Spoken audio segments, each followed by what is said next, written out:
Hi everyone, and welcome to Design Unlocked, which is a weekly showcase of 2020 graduates from the University of Dundee and Abertay University.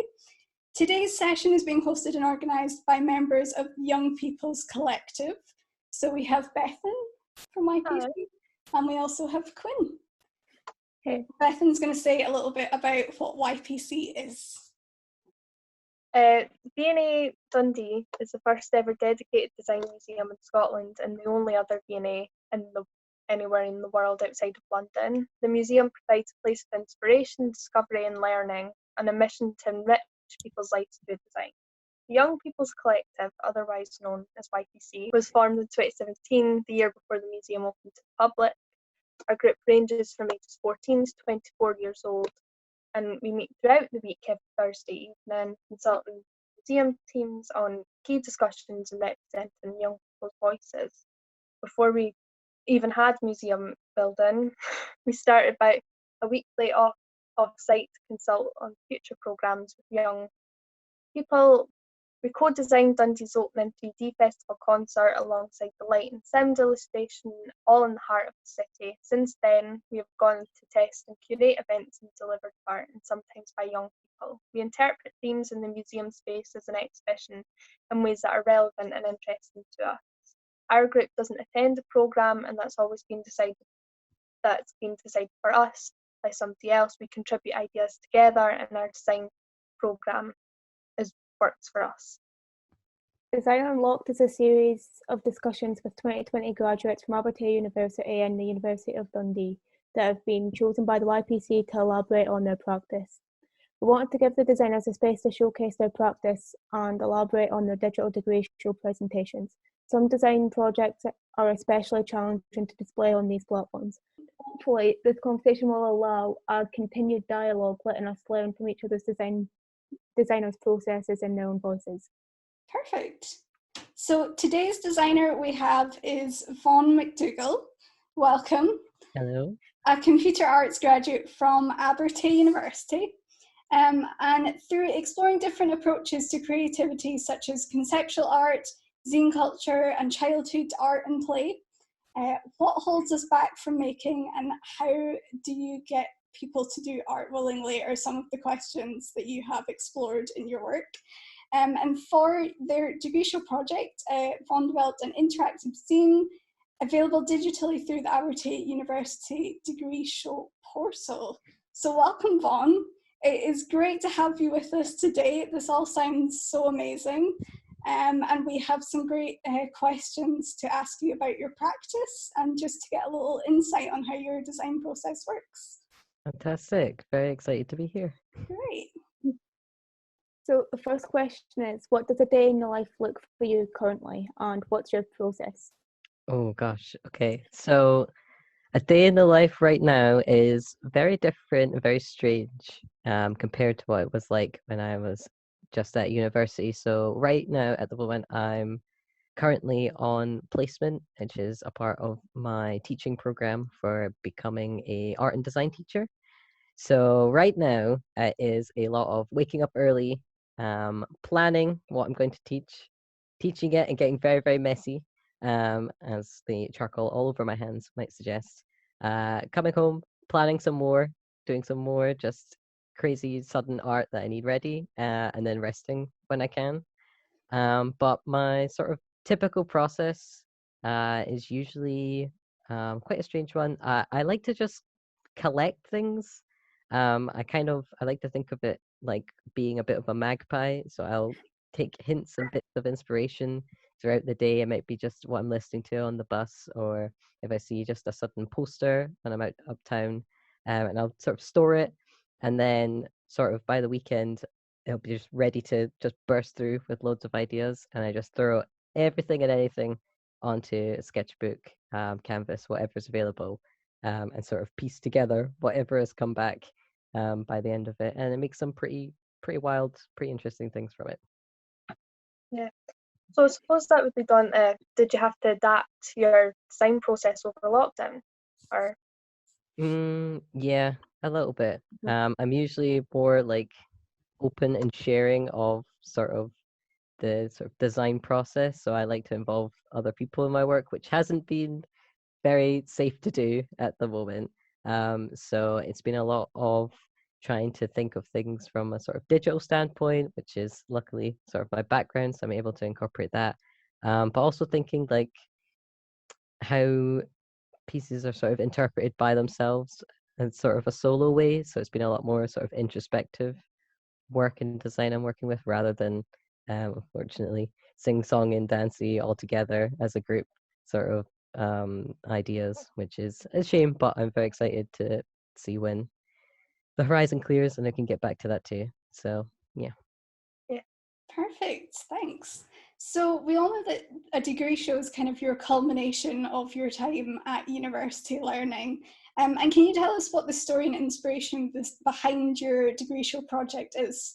Yeah, so it's kind of a mix of a few different sources. So as I was kind of going through university, I got to experience like a lot of really interesting and really exciting projects, and they were all very sort of technical, sort of technically advanced, and you have to be very specific about what you want to do and what your outcome is going to be. And I love these experiences a lot, but I also felt like I was sort of hiding a little bit of myself in it. Like I wanted to be more playful and creative, and I felt like I was being very nervous about sort of jumping into being a bit more abstract.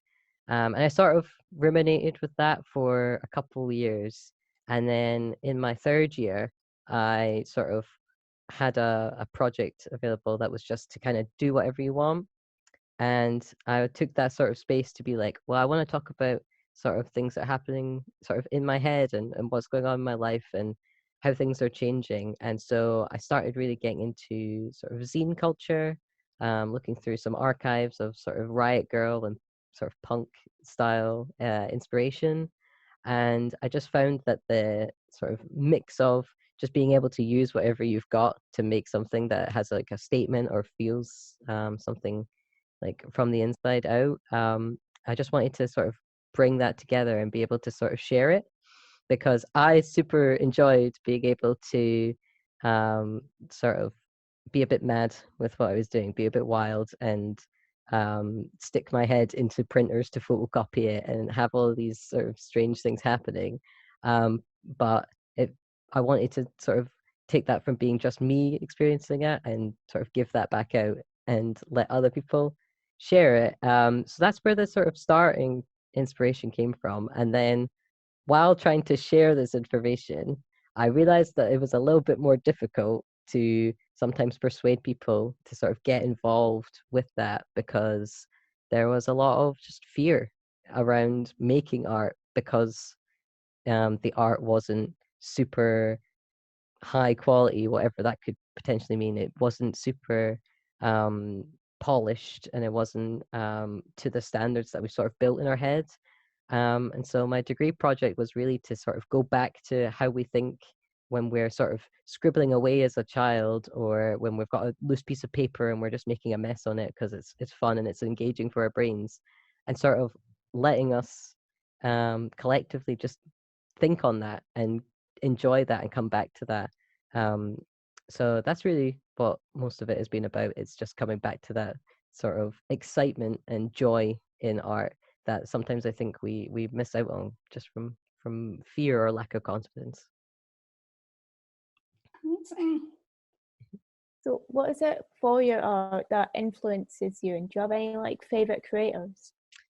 Yeah, so I have been it is a common joke to anyone I talk to that I always have to mention at some point in a conversation how much I love Yoko Ono's work, which is a great point of contention for many a reason, but especially her book Grapefruit from 1964. I just I found that book one day, and ever since it's like a little book I carry around with me of just sheer freedom to be as creative in any sort of medium of way as possible. The book sort of comes with these little instructionals, and it could be anything like imagining 500 suns burning in the sky, and it'll just say, make a sandwich afterwards. And it's like just these utterly wild sort of phrasings and things, but it's so carefree in how it presents these sort of scenarios, and they really make you think inwards about having this sort of fun again, that it's just stuck with me, and it's something that really sort of kept through and worked through all of the work I did for my degree show. Do you have a set medium you like working with, or do you just like working with anything and exploring new ideas? Anything I can get my hands on that you can stick to paper, you can throw at a wall, is my favorite. The one thing that I have always just totally admired is sort of photocopying your own face and just wiggling it about, and you can just make some amazing, very sometimes haunting, but sometimes just really funny faces, and seeing how you can sort of distort your own image beyond what you expect. I think that is probably my absolute favorite way, a method. So have you got any advice for individuals looking to go into computer arts?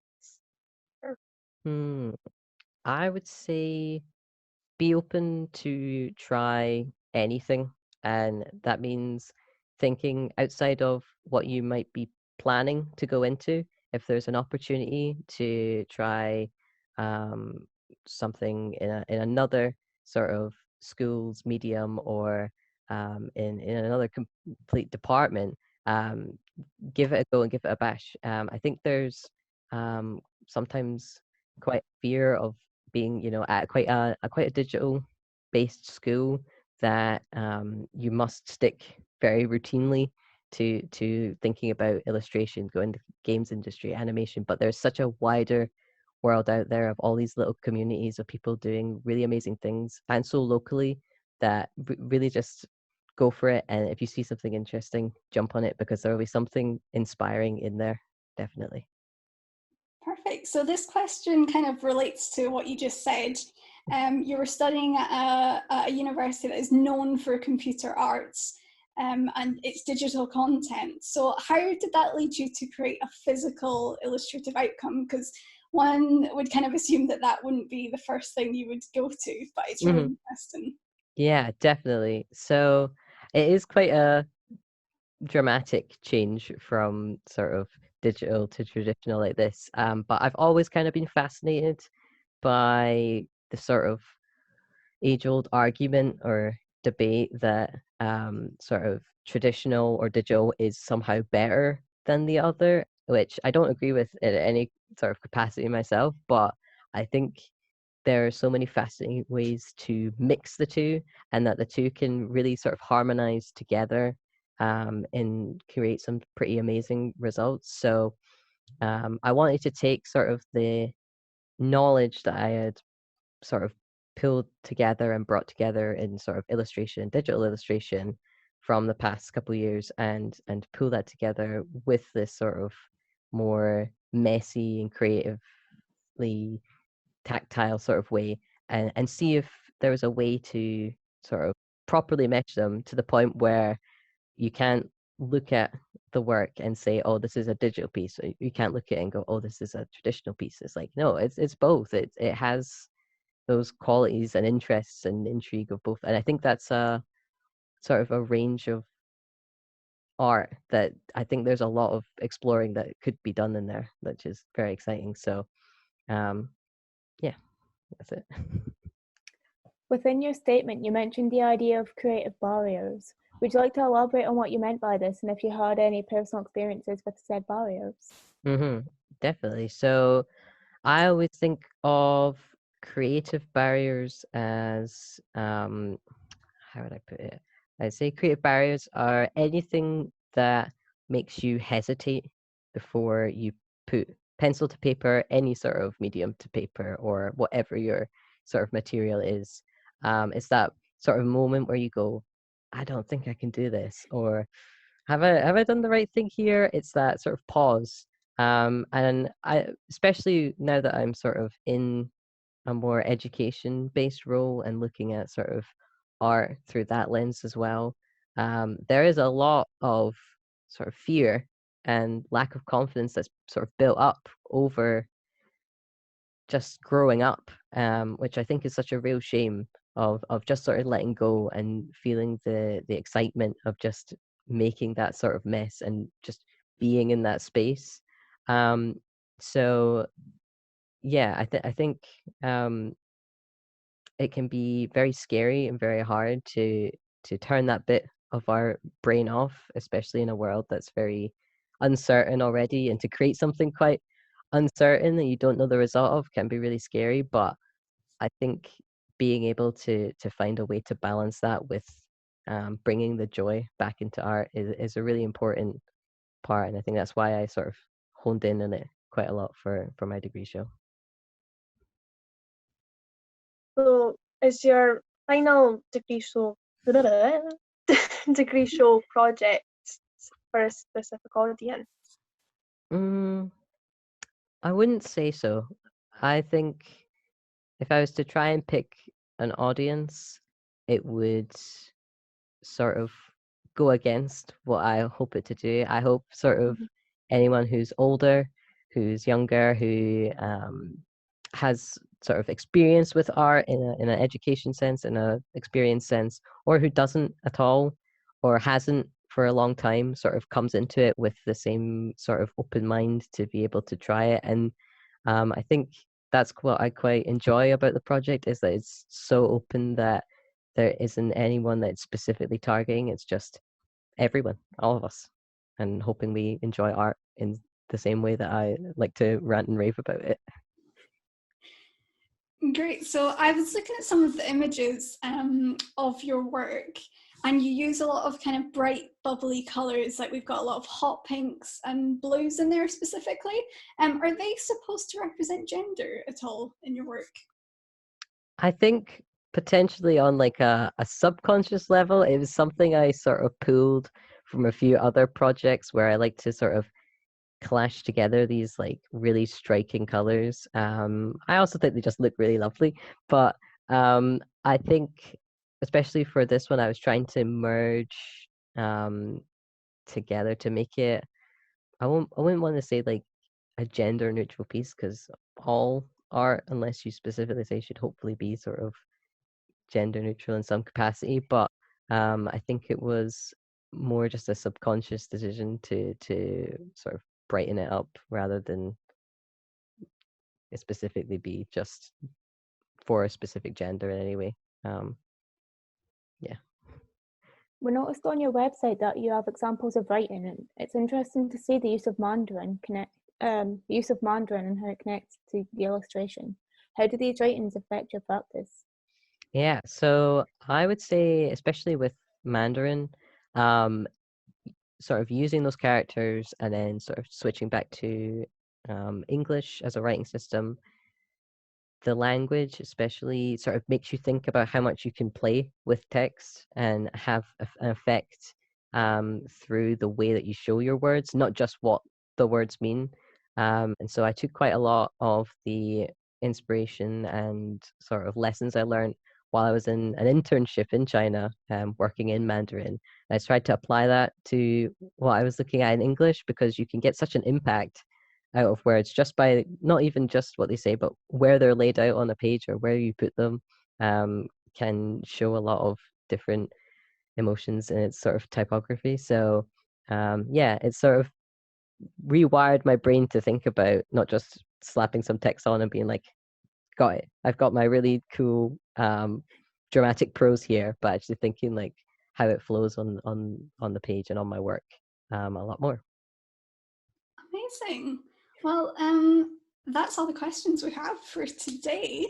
So thank you so much for your time. We appreciate it so much. Quinn and Bethan, do you have any kind of last? Yeah, it was lovely speaking to you. I think it's nice to hear your process and how things have influenced you and stuff like that. It's really interesting. I found it really interesting with Fiona. I wouldn't have thought of her. Well, you know what I mean. She wouldn't be my Your first go-to, yeah, my definitely. first go-to. I was like not like totally distant Fiona. I was like, oh. Well, no, it was fun talking to you, and I find it really interesting what your inspirations are and your process for your work. Yeah. Yeah, perfect. Yeah, really, really interesting. It's like getting into the mind of a designer and all the little nuances and workings that go into that. So thank you so much for your time, Vaughn. It's been wonderful. Thank you. And we hope you can join us all next week for the next interview in YPC's Design Unlock series with a new designer. Goodbye. Bye.